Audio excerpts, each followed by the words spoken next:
Hello friends, इस video में हम लोग जेईई मेंस 2024 लिमिट्स का क्वेश्चन डिस्कस करने वाले हैं। फ्रेंड्स देखिए, क्वेश्चन उन्होंने इजी सा पूछा हुआ है, बट यहाँ पे आपको दो लिमिट्स निकालनी है। तो कई बार बच्चे इसमें डर जाते हैं कि मुझे दो लिमिट्स निकालनी है, बट ये लिमिट्स ईजी हैं। हमारी प्रैक्टिस में होता है लॉपिटल रूल, बट उसको हर जगह नहीं अप्लाई करना होता। फ्रेंड्स यहाँ पे देखिए, आपको दूसरे मेथड्स यूज़ करने चाहिए अदर देन द लॉपिटल। हर जगह लॉपिटल यूज़ करना ठीक नहीं रहता है। तो चलिए इस वाले क्वेश्चन को जरा हम लोग देखें। a equals to limit x tends to 0, इसको हमने रैशनलाइज कर लिया। तो क्या लिखेंगे, 1 plus root of 1 plus x to the power 4 minus 2, ये न्यूमरेटर का रैशनलाइजेशन हो गया। x टू द पावर 4 इतने ही डिनोमिनेटर में लिखना होगा आपको। 1 plus root of 1 plus x to the power 4 plus root 2, ये डिनोमिनेटर में आ गया। यहाँ तक आई थिंक ठीक है रैशनलाइजेशन। देन अब ये वाली जो वैल्यू है हमारे काम की नहीं है, इसको x की जगह 0 पुट करने पे 0 नहीं आएगा। ये 0 लिखेंगे तो आएगा 2√2, मतलब इसका काम ख़त्म हो चुका है। ये जो न्यूमरेटर में लिखा हुआ है फ्रेंड्स, ये जो न्यूमरेटर में लिखा हुआ है, इसको क्या लिख देंगे हम लोग, root of 1 plus x to the power 4 minus 1।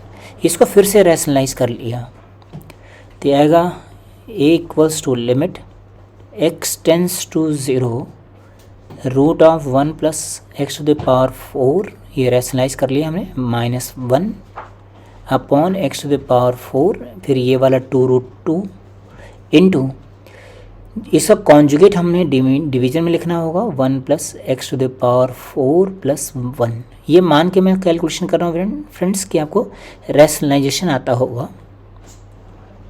तो देखिए यहाँ से ये 1 से 1 कट गया, फिर x टू द पावर 4 से x to the power 4 cut गया।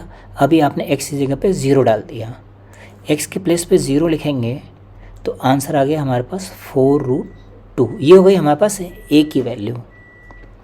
देन इसी तरह से हम लोग b की वैल्यू निकाल लें। b कितना लिखा हुआ है, साइन स्क्वायर x, तो इसको लिख देंगे 1 माइनस कॉस स्क्वायर x। और ये जो डिनोमिनेटर में इसको रैशनलाइज कर लिया, तो इन्होंने पूरा क्वेश्चन रैशनलाइजेशन पे ही बना रखा है।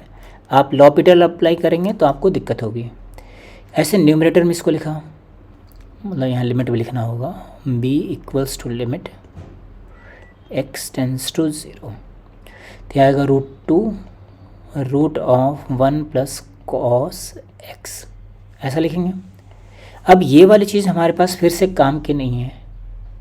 इसकी वैल्यू कितनी हो गई फ्रेंड्स, 0 पुट किया तो आएगा 2√2। देन अब ये कितना आ जाएगा, limit x tends to 0 1 minus cos x into 1 plus cos x into 2√2 divided by, ये आ जाएगा 1 माइनस कॉस x। यही प्रॉब्लम कर रहा था, ये कट गया। अभी आप 0 लिखेंगे तो आ जाएगा 2 इंटू 2√2, मतलब 4√2। अच्छा, दोनों की वैल्यू सेम ही आ गई। ये हो गई हमारे पास b की वैल्यू और ये हो गई हमारे पास a की वैल्यू। अब आपसे डेटा क्या पूछा गया है, क्वेश्चन में पूछा गया है कि आपको ab³ की वैल्यू निकालनी है। तो ab³ मतलब a और b तो रेसिप्रोकल्स हैं, तो इसका नाम है b³ की वैल्यू निकालनी है, सॉरी b² की वैल्यू निकालनी है, क्योंकि ये तो 1/a है ना। देखिए तो b² की वैल्यू कितनी हो जाएगी, 16 इंटू 2 मतलब 32 हो गई। और यही आंसर हो गया फ्रेंड्स। आई होप आपको कैलकुलेशन तो समझ आया होगा और ये रैशनलाइजेशन का कॉन्सेप्ट भी समझ आया होगा फ्रेंड्स। आपको लॉपिटल रूल हर बार यूज़ नहीं करना है, उसको अवॉइड करना है। वो हमारा लास्ट टूल होता है जो हमारे बाकी के मेथड्स वर्क नहीं कर रहे होते हैं। आई होप आपको कॉन्सेप्ट समझ आएगा फ्रेंड्स। Okay, thank you.